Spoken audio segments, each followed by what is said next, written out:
Welcome back to Darkroom, where the past whispers back.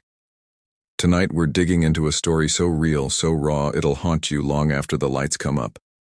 This one's for the brave or the reckless. Lock your doors, turn off the world, and step into the dark with us. In the hills of West Virginia, there's an old coal mine called Blackwood, shut down in 1989 after a collapse killed 12 miners. The official report blamed a gas explosion, but the locals tell a different story. They say the miners heard voices down there, whispers calling their names, begging them to dig deeper, days before the disaster. After the mine closed, it was sealed up, but people swore they still heard those voices leaking out at night. Some even claimed to see figures standing at the entrance watching. Evan, a 27-year-old amateur historian with a knack for urban exploration, stumbles across Blackwood while researching forgotten tragedies. He's joined by his girlfriend Harper and their friend Nate, a sound engineer who's always recording ambient noises for his projects. In July 2023, the three decide to sneak past the rusty gates and explore the mine, bringing flashlights, a recorder, and Evan's old camcorder to document it all. They slip inside at midnight, the air thick with damp earth and coal dust. The tunnel stretches ahead, swallowed by darkness with rusted tracks leading into the void.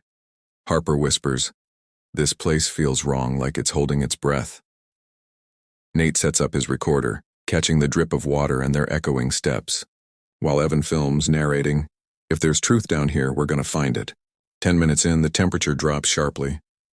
Nate's recorder picks up a faint hum, low and rhythmic like chanting. He plays it back, and they hear it clearer. "Keep going. Deeper." Evan laughs nervously. "That's gotta be the wind, right?" But Harper's eyes widen. She's staring at the tunnel wall where a shadow moves even though no one's casting it. They press on, drawn by curiosity, and the hum growing louder. At a fork in the tunnel, they find a pile of old tools, pickaxes, helmets, and a cracked lantern, left like the miners dropped them and ran.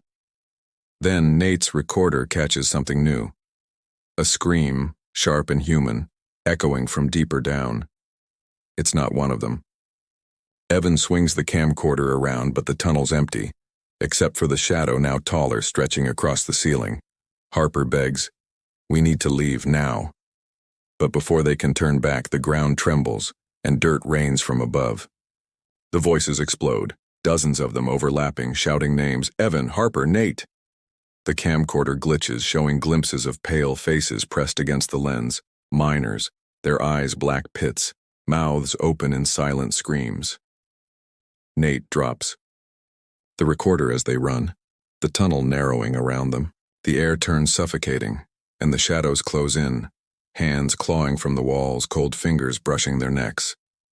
Evan trips, and the camcorder falls, capturing Harper's scream as something drags her backward into the dark.